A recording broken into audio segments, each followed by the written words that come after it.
I'm sure you've noticed the rise in popularity of these solar generators on Amazon. These things sell surprisingly well, and I think it's because of the trend of self reliance and the want to have clean, carbon free electricity. So these products do work as a generator. You can purchase them with various solar panel arrays. This one is the basic one, 160 watt solar panel, and for a 1260 watt hour battery, this is going to take quite a long time to charge. With most of these, you can chain multiple solar panels together. So this one has a kit of 4 160 watt panels, and it says that the charge time for the 2000 watt hour capacity is 4 to 8 hours. Do keep in mind that solar panels are not cheap. Depending on the style, the wattage, it's going to be an extra couple $100s. But I will say that the design of these kinds of solar panels are pretty nice. You can see that a lot of engineering went into them. They're pretty high efficiency, ultra slim, foldable, water and dust proof, and the panels themselves are just plug and play with their unit. Now, normally you can charge these batteries from a standard house outlet, and you can use the product as an uninterruptible power supply. And most of these batteries offer some kind of quick chargeability when used in this state. And the figure I've been seeing is around 80% charge in 1 hour. That's super fast and impressive, but long term, if you do that a lot, it's probably not going to be great for the health of the battery. And speaking of battery health and technology, a lot of these solar generators use lithium iron phosphate battery technology. Lithium iron phosphate batteries allow for a much longer lifespan, and when you're buying a $3,000 battery, that's very important. And this is key. Lithium iron phosphate batteries aren't subject to that thermal runaway, which in other batteries has the potential to cause fires and explosions. So when it comes to battery safety in a massive unit like this, I'm very happy to see the implementation of lithium iron phosphate. The only downside of this technology is that the performance is a little bit less than lithium iron batteries, but in this application that's not as important. And the other downside is the added weight. These batteries are a little bit more heavy, and this one, for example, has a capacity of just over 2,000 watt hours. It uses lithium iron phosphate battery cells, and it weighs 62 pounds. So that's the basics of these batteries, how you charge them, and their physical makeup. But now the question is, what exactly can they output and supply you with? So smaller units tend to have lower energy outputs. So for example, this 250 watt hour battery has two 600 watt AC outlets on it.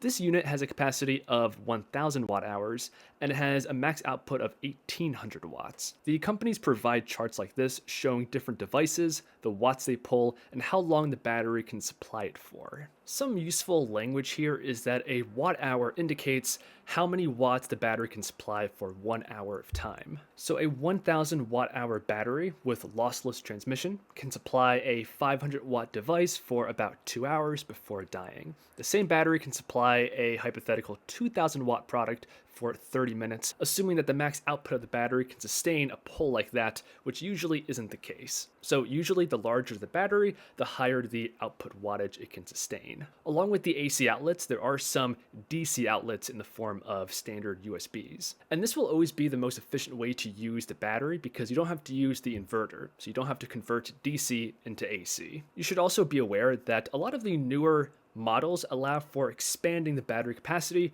via buying additional modules. In my opinion, this is complete overkill in most situations because there's enough options in the market that you should be able to buy a unit that has the capacity you want. One possible exception here is if you want to use this as a battery backup for an entire house.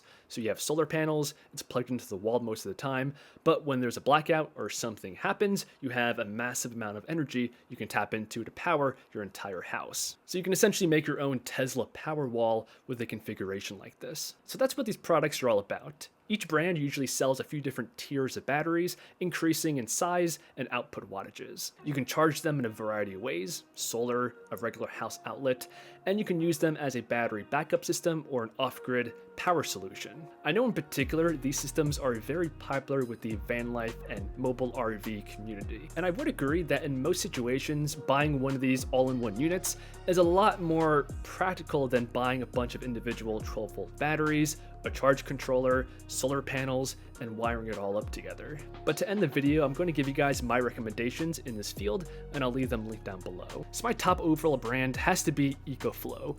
For me, they check all the boxes. They have a large lineup offering many different capacities, all with the latest features including fast charging. They use lithium iron phosphate battery technology, and the whole design and package is very clean. Even the solar panels, they're small, lightweight, high efficiency. I just think EcoFlow is emerging as a real leader in the space right now. Jackery is another one of the best sellers in this space, and a couple months back in August of 2022, they did update their lineup with new features, a better display, and a cleaner design. And my final recommendation is going to be Blue Yeti. This one in particular stands out to me. It has a capacity of 2,000 watt hours, and it just seems to have it all. There's a ton of outlets on it. It uses lithium iron phosphate technology. It's expandable, good solar panel selection, it's a clean design, and it's also somewhat affordable. But let us know in the comments below what you think of these solar generators. If you enjoyed the video, leave a like, subscribe, and I'll see you guys in the next one.